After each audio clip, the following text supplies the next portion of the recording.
Hello and welcome to the MAML Manual. I'm Sebastian. And I'm Iris. And today we'll be covering 9 problems from Meet number 2, topic number 1, Arithmetic with Ratio and Proportion. Without further ado, let's jump right into it.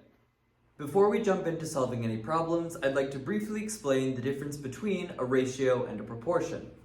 So, a ratio is a comparison of two quantities. So, let's imagine I have red and blue marbles. And for every 3 red marbles, I have 8 blue marbles.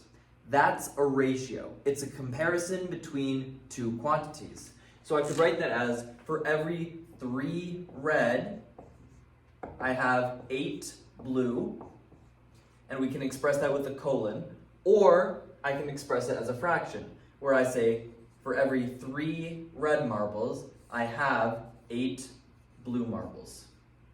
So these are two accepted ways to write a ratio. It's either 3:8 or 3/8 in terms of a fraction. A proportion, on the other hand, is an equality of two ratios. So rather than just comparing two quantities, we are comparing two ratios to one another. So a general form would just be that our first ratio, A over B, is equal to our second ratio, C over D. And to solve this, we would normally cross multiply, where we would multiply A and D together and B and C together. So we would say that AD is equal to BC. So that's a proportion where we are setting two ratios equal to one another, and then we just have our ratios, which are when we're comparing two quantities. With that properly explained, let's jump into actually solving some problems. Alright, here's our first problem of the video. Just a note, as always, that every problem we cover in these videos come from past MAML competitions with the year and the question number down here. In most videos, we cover 3 of each problem difficulty, 3 3-pointers, 3 4-pointers, and 3 5-pointers, although in some instances, like we did with matrices and the last meet, we did 10 problems in that video just because there's so much to cover. In this video, we'll be doing 9 problems, which is the standard amount. Alright, so here's our first question. For doing chores around the house, Marge gets $5 per week. Her little brother Mark gets $3 per week. After so many weeks, Mark has received a total of $72. How much does Marge earn during this same period of time? So, this is a pretty basic arithmetic problem. I would say that you don't really even need to set up a ratio. How I would solve this is find out how many weeks it's been based on the amount of dollars that Mark has earned, and then multiply that amount of weeks by the rate that Marge gets per week to get the total amount of money that Marge has earned. So if we look at this, Mark has received a total of $72 and he gets $3 per week. So if he's gotten $72 and he gets $3 per week, all we need to do to find the number of weeks is do $72 divided by $3 per week, and we get 24 weeks. So it's been 24 weeks, so during the same period of time, Marge has earned $5 per week times 24 weeks, which is equal to $120. So our answer here is $120. In the same time period, 24 weeks, Marge earns $120 as compared with her brother, who only earns $72. Now, you also could have solved this with a ratio. You could have said that the ratio of Marge's weekly rate to her brother Mark's weekly rate is 5:3. So you could have said, well, Mark gets $72, and then we're going to multiply that by Marge's weekly rate, which is $5 per week. And we're going to divide that by Mark's weekly rate, which is 3 per week. So here's your ratio, here's your comparison of two quantities. So it would be $72 multiplied by 5/3, and that would get you the same answer of $120. Either way you want to do it, that's the correct answer. Let's move on to our next problem. A large cylindrical tube is accurately marked from bottom to top in eighths. When it was 1/8 full, 15 gallons of liquid were added, making it now 3/4 full. How many more gallons are needed to fill the tank? Again, you don't necessarily need a ratio here. I'm not going to solve this with a ratio at first, and then I'll show you how you could solve it with a ratio. So it's telling us 1/8 full, we're now going to 3/4 full. So I want to know, well, how much has changed? How much of the tank is 15 gallons? So what I'm going to do is 3/4 minus 1/8. And that will tell us how much of the tank we're filling. 3/4 minus 1/8 is equal to 6/8 minus 1/8, which is equal to 5/8. So we know that 5/8 of the tank, which I'll call T, is equal to 15 gallons, which it tells us up there. So 5/8 of T is equal to 15. Multiply both sides by 8/5. We get that T is equal to 15 multiplied by 8/5. 15 divided by 5 is 3. Multiplied by 8 is 24. So we know that the full tank is 24. Now it tells us how many more gallons are needed to fill the tank. Well, it's told us that the tank is already 3/4 full. So we only need 1/4 of the tank left in order to fill it completely. 1/4 of the entire 24 gallons is 24 divided by 4, which is 6. So we only need 6 more gallons in order to fill the tank completely. So our answer is 6 gallons. Now, you probably should just write 6 on the meet because the units don't matter, but just to put the answer in context, I'm going to say 6 gallons. So now I'm going to cover how we can solve this with ratios, and actually we're going to set two ratios equal to one another, so it's going to be a proportion. So we can solve this problem with a proportion.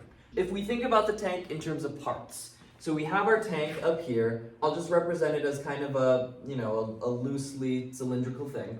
Of course, the cylinder is in 3D, but we're just going to represent it as a 2D object. And we're going to split it into eighths. So the easiest way for me to picture that is just to kind of split it down the middle, and then split those into two. So we're now in eighths.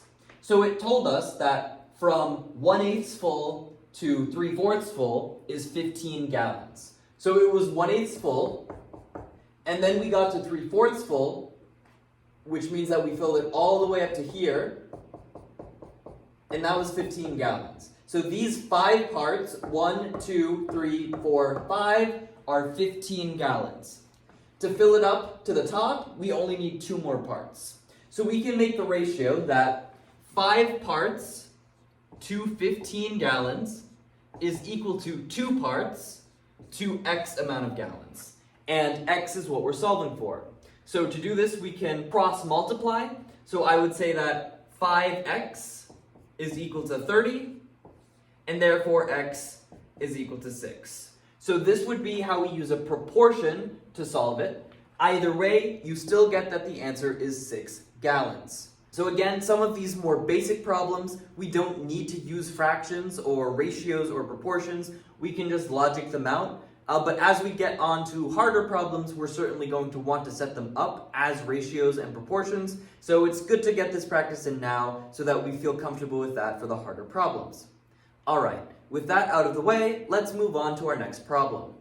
Alright, here's our last 3-pointer of the video. The ratio of green, blue, and orange M&Ms is 5 to 3 to 4, respectively. If there are 156 M&Ms altogether, how many are orange? So in this question, we are only interested in the orange M&Ms as compared to the whole amount of M&Ms. So they're giving us kind of irrelevant information. We don't care what the ratio of green to blue are. We really only care about orange to the whole. So I'm going to take this information. So green to blue to orange is equal to 5 to 3 to 4. Let's take a look at just the orange. Okay, so if we're just looking at orange, there are 4 M&Ms, and if we compared that to the whole, it would be 5 plus 3 plus 4, which is 12. For every 12 M&Ms, there are 4 orange M&Ms. So we can set up a new ratio saying that for every 12 M&Ms, there are 4 orange, and we can reduce that to say for every 3 M&Ms, there is 1 orange M&M. This is our new ratio, and we can use it to solve this problem. I'm going to set up a proportion and say that 1/3 is equal to x over 156. We know that one orange M&M exists for every 3 M&Ms in total. We are trying to find how many orange M&Ms there are for 156 total M&Ms. So these two ratios must equal one another. To solve for x, all we need to do is multiply both sides by 156. So we would get that 156 over 3 is equal to x. And if we divide 156 by 3, we get 52. So the answer to this problem is 52 orange M&Ms. For this one, I set up the original ratio with colons just because we were dealing with 3 different quantities. And when we do that, you don't want to express that as a fraction because you'd have a over b over c, and that just gets messy. So express that with colons. But when we get to a point where we're only comparing 2 quantities, that's when I like to express it as a fraction. And I like to express it as a fraction because it makes it easier to solve the problem when we get into a proportion. So that's just a little bit about how I like to set it up. It doesn't really matter so long as you're able to get to the correct final answer. In this case, it was 52 orange M&Ms. Alright, with that out of the way, let's jump into the 4-pointers for this video. Alright, here's our first 4-pointer of the video. The number of cards Bill has is in a ratio of 2 to 3 to the number that Mark has. If Bill gives Mark 5 cards, then the ratio that Bill has is 9 to 16 to the number that Mark has. How many cards does Mark have? To clarify the wording of this question, we mean that how many cards does Mark have originally before they exchange cards. So I think that it was a little bit vague in their wording, but just to be absolutely clear, we're talking about the amount of cards that Mark has originally, not after the swap. Okay, so let's set up some proportions. The number of cards Bill has, we will represent as the variable b. So b is equal to the number of cards that Bill has. Number of cards Bill has. And we'll say that m is equal to the number of cards that Mark has. The number of cards that Mark has. Perfect. So this first proportion, the number of cards Bill has, b, is in a ratio of 2 to 3 to the number that Mark has. So b over m is equal to 2 over 3. That's our first proportion.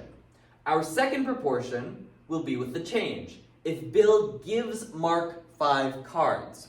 Well, if Bill gives Mark 5 cards, then Bill is going to have 5 less cards, and Mark is going to have 5 more cards. So we would represent that as b minus 5 over m plus 5. And that ratio, it tells us, is going to be 9 to 16. So that ratio is going to be 9 to 16. So now we have 2 separate proportions, and we're going to want to cross multiply in order to get 2 different equations. And at that point, we've created a system of equations that we can solve using our standard methods. So cross multiply, we get that 3b is equal to 2m. Cross multiply here, we get that 16 times b minus 5 is equal to 9 times m plus 5. And if we distribute, we get that 16b minus 80 is equal to 9m plus 45. Now, as always, for systems of equations, there are 2 main ways to solve: elimination or substitution. In this case, I'm going to do substitution. I normally tend to go for elimination, but why not? Let's change it up. So what I'm going to do is double this equation over here to get that 32b minus 160 is equal to 18m plus 90. Now over here, I'm going to multiply the equation by 9 to get that 27b is equal to 18m. The reason I did that is now we have an 18m in both equations, and I can substitute. This 18m I will replace with 27b. So up here, I can write that 32b minus 160 is equal to 27b plus 90. I've replaced the 18M with the 27B. Now I want to get the B's on one side and the numbers on the other side. So if we subtract 27B from 32B, we get 5B. If we add 160 to 90, we get 250. So I get the equation 5B is equal to 250, and therefore B is equal to 50. So now all we have to do is come back here to the original equation that we found. 3B is equal to 2M. Well, if 3B is equal to 2M, then 3 over 2B is equal to M. So plug in B, 3 over 2 times 50 would be equal to 75. So the amount of cards that Mark has originally is 75. So our answer is 75. Now I can see how reading this problem, one might interpret it as, well, how many cards does Mark have now? If the change happens, if Bill gives Mark 5 cards, then Mark would currently have 80 cards. That is true, and I think they should have been a little more clearer so that students wouldn't make the mistake of putting 80, because that's penalizing them for doing the proper work and just not understanding the problem correctly. Alright, with that problem out of the way, let's move on to the next one. Alright, here's our next problem. Suppose that x over y is equal to 4 over 7, and that y over z is equal to 14 over 3. What is the numerical value of x plus y over z? Express your answer as a fraction in the form a over b. So this one is completely removed from any physical context. It's just straight numbers and straight variables, and they're giving us two different proportions. So we need to evaluate the numerical value of x plus y over z. Now the first way that I thought of doing this was, well, let's just solve for x, y, and z individually. But I would say that there's an easier way. We can split x plus y over z into two separate fractions. X over z plus y over z. The reason why this is easier is because we already know what y over z is. It's 14 over 3.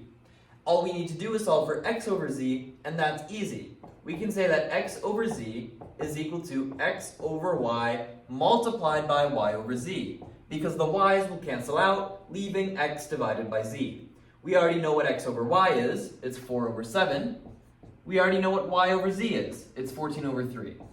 When we multiply these together, the 7 and the 14 cancel out to 2 and 1. So it's 4 multiplied by 2/3, which is equal to 8/3. So we found that x over z is equal to 8/3, and we know that y over z is equal to 14/3. So all we need to do is say that x over z is 8 over 3, y over z is 14 over 3, and when we add those together, we get 22 over 3 as our answer. And it's saying express your answer as a fraction in the form a over b, and that's what this is. A over b is 22 over 3. So that's our final answer. Alright, with that out of the way, let's move on to our next problem.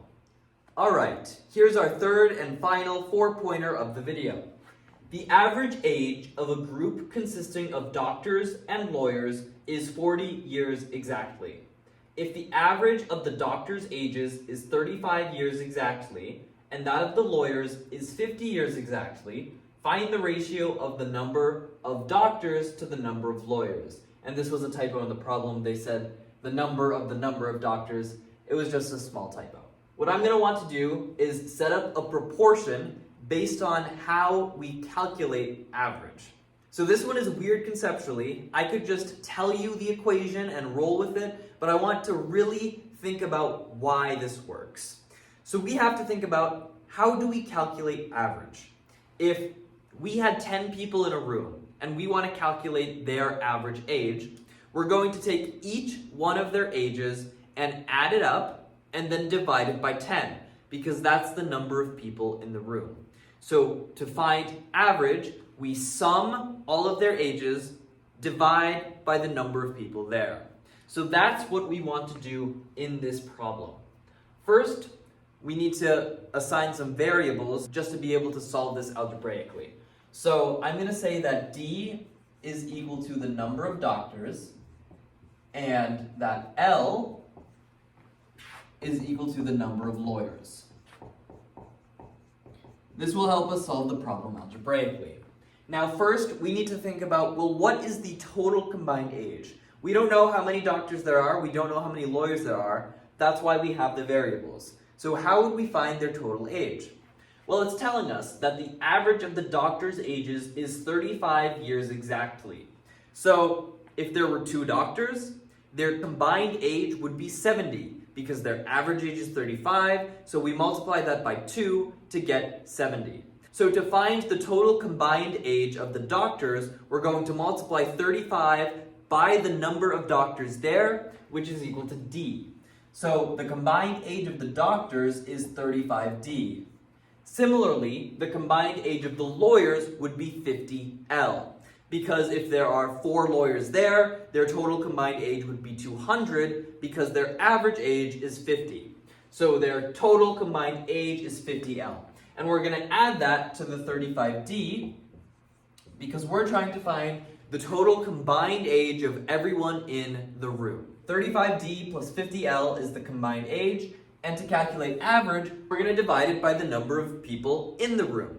The number of people would just be the number of doctors plus the number of lawyers. And that would be D plus L. So this is their average, and it's telling us that the combined average for this group is 40 years exactly.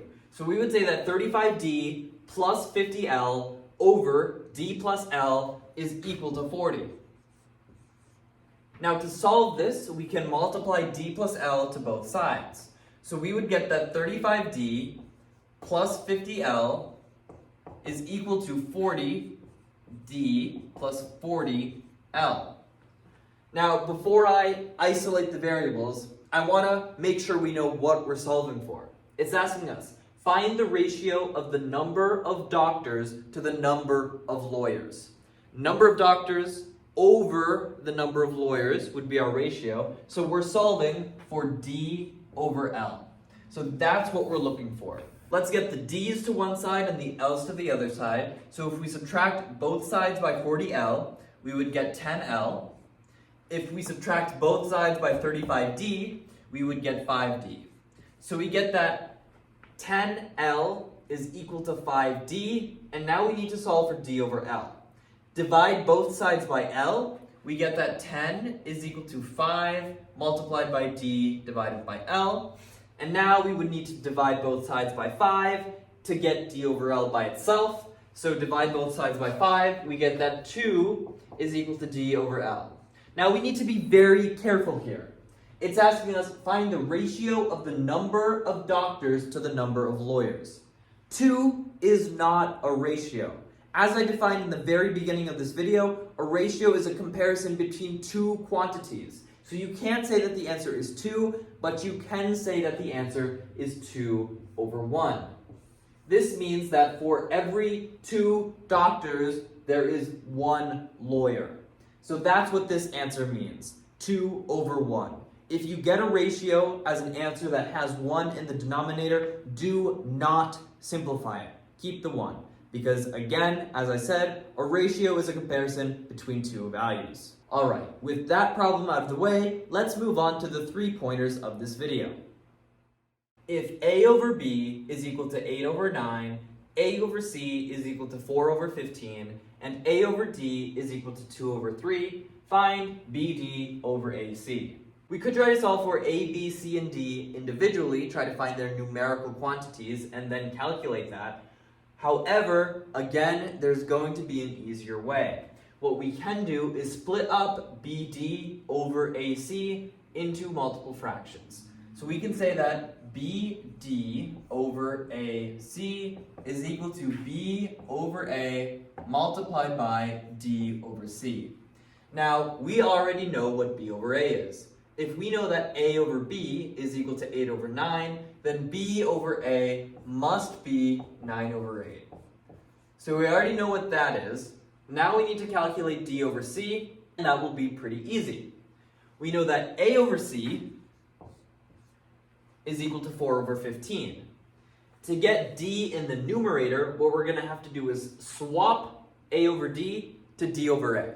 So we're going to want to multiply A over C by d over a so that the a's cancel and we're left with d over c. So if we evaluate this, we know that a over c is equal to 4 over 15. If a over d is equal to 2 over 3, then swap it, d over a equals 3 over 2. So we're going to multiply it by 3 over 2. If we do some cancellation, the 4 goes to a 2, this 2 goes to a 1. Down here, this 15 goes to a 5, this 3 goes to a 1. So it's 2/5 multiplied by 1, which is just 2/5. So we found that d over c is equal to 2/5. So all we need to do is 9/8 multiplied by 2/5. So over here, 9/8 multiplied by 2/5. The 2 and the 8 will cancel to a 1 and a 4. So a 4 and a 1. So when we multiply this together, 9 multiplied by 1 in the numerator is 9. In the denominator, 4 times 5 is equal to 20. So our final answer here is equal to 9 over 20. With that out of the way, let's move on to our second 5-pointer of the video. Alright, here is the second 5-pointer of the video where we get to talk about direct and inverse variation. P varies inversely with the cube of q and directly with the square of m. And then it gives us a bunch of information. So before I actually get into solving this problem, I want to give a brief overview of what variation is. So again, when we talk about variation, there are going to be two main types, direct and inverse. Direct variation is when we have a over b and it equals some constant k. I'm going to call the constant k. A over b equals k. For example, let's say that a is equal to 12 and b is equal to 3. So the constant in that case would be 4. If we increase a, if we double it to 24, and we know the constant is 4, then we know that b must be 6 for this equality to still be true.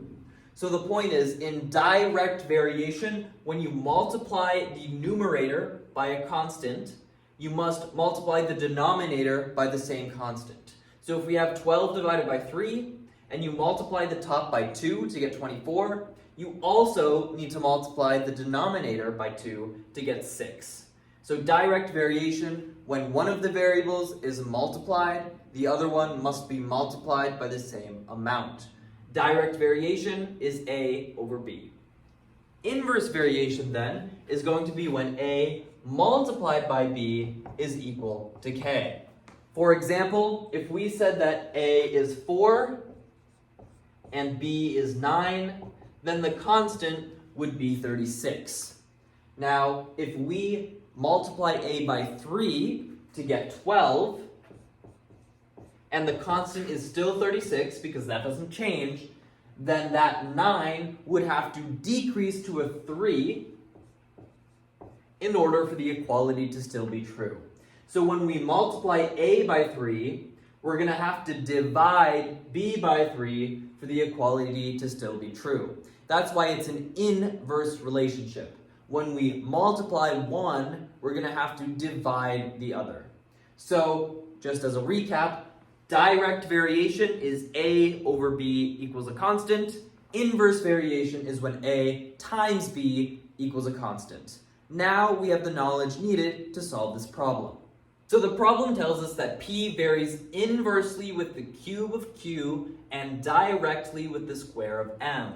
So we're going to have some constant k, which equals p multiplied by the cube of q, because they vary inversely, and directly with the square of m. So p varies directly with m squared and inversely with q cubed. So then it gives us values to plug in. When p is 4 and q is 16, m is 8. So now we can solve for the constant term. I see that we have 3 16s. What I'm going to do is pull out one of those 16s and multiply it to the 4. I know that 4 multiplied by 16 is equal to 64. So I can change this to 64 multiplied by 16 squared is equal to 8 squared. 8 squared is 64, so these will cancel out, leaving us with 16 squared, and 16 squared is 256. So our constant, k, is equal to 256. We'll be able to use that information to solve for m in the second part of this question. So it's asking us, what is m when p is 16 and q is 4? So our constant, 256, is going to equal p, which is 16, times the cube of q, which would be 4 cubed, over m squared.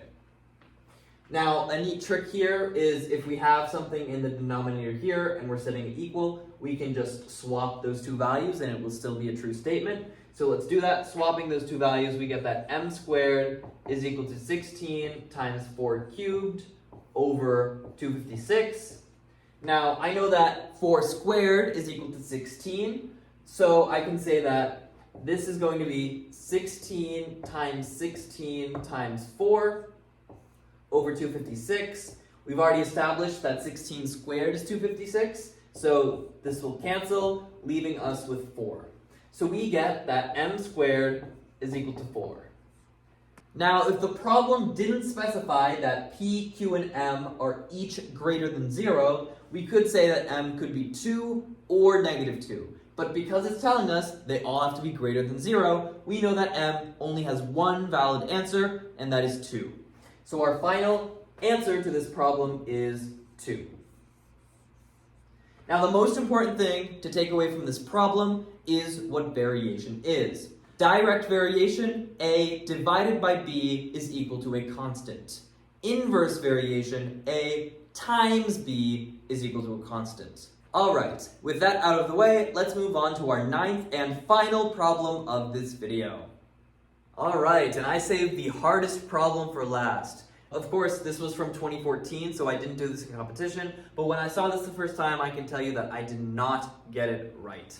So it's a neat problem, I really like it. So let's go through the process of solving it now. I will say that it doesn't really have to do with ratio and proportion, but remember in an arithmetic section, it doesn't have to be directly related to the focus. There can be a problem, and there often is a problem that is just an arithmetic problem that you have to solve. And this is one of those examples. So, let k be the smallest real number greater than 0 such that the product of k and each member of the set, 25 over 18, 80 over 27, 5 over 12, is a whole number. Find 25 over 18k plus 80 over 27k plus 5 over 12k. Now notice, it tells you that k is the smallest real number greater than 0. It does not tell you that k has to be a natural number. K can be a fraction. So we have to take that into account when solving this problem. It's telling us that when we multiply k by each of these, it has to be a whole number. I'm going to write that here. 25 over 18k is a whole number, 80 over 27k is a whole number, and 5 over 12k is a whole number. Now, again, because k doesn't have to be a whole number itself, we can say that k takes the form a over b. If k takes the form a over b, then we can replace these. I'll replace these k's with a over b. And we can make some conclusions on what a must be and b must be. So if we're just looking at the numerator a and the denominator 18, 27, 12, we say that a over 18 must be a whole number, a over 27 must be a whole number, and a over 12 must be a whole number. Therefore, we are looking for the least common multiple between 18, 27, and 12. Now, between 18 and 27, that would be 54, where 18 times 3 is 54, and 27 times 2 is 54. And now between 54 and 12, that would be 108, where 54 times 2 is 108, and 12 times 9 is 108. So the least common multiple between 18, 27, and 12 is 108. So we know that a must be 108, or rather, the smallest possible value of a is 108. So now considering the denominator b and the numerator 25, 80, and 5, we say that 25 over b must be a whole number, 80 over b must be a whole number, and 5 over b must be a whole number. And now we're looking for the greatest common factor between 25, 80, and 5, and that greatest common factor would be 5. So we know that b is equal to 5. Therefore, the smallest possible value of k would be 108 over 5. The first time I solved this problem, I did get 108 correct, but I failed to take into account the denominators. I failed to take into account that k didn't have to be a whole number. It could be a fraction such as this. So I think that's the hardest part of this problem, finding k. Because once you find k, all we have to do is sum multiplication and addition to get our answer. So let's do that now. Multiplying k by each of these, we get 25 over 18 times 108 over 5 plus 80 over 27 times 108 over 5 plus 5 over 12 times 108 over 5. So now we can do some simplification. On top, it would be 5 because that cancels out. Over here, it would be 6 because 108 divided by 18 is equal to 6. So the denominators are just 1 and 1. The numerators are 5 and 6. So 5 times 6 is 30. Over here, the 80 and the 5 would cancel out to a 16 and a 1. The 108 and the 27 would cancel out to a 4 and a 1. So it would be 16 times 4, which is 64. Over here, the 5 and the 5 cancel out. The 108 divided by 12 would just be 9. So this entire expression would just evaluate to 9. Now, all we have to do is add this up. 30 plus 64 is 94. 94 plus 9 is 103. So our answer to this problem, the final problem of the video, is 103. And of course, the first time I did it, I had failed to account the divided by 5, and so I said that the answer was 515, which is not the case. The answer is 103. Again, the hardest part about that problem was recognizing that k didn't have to be a whole number and finding the actual value for k. With that problem out of the way, we are done with the 9 problems that I wanted to cover for Meet number 2, topic number 1, Arithmetic with Ratio and Proportion. See you next time. This was our video on Meet number 2, topic number 1, Arithmetic with Ratio and Proportion. Thank you for watching. I'm Sebastian. And I'm Iris. And we're the MAML Manual.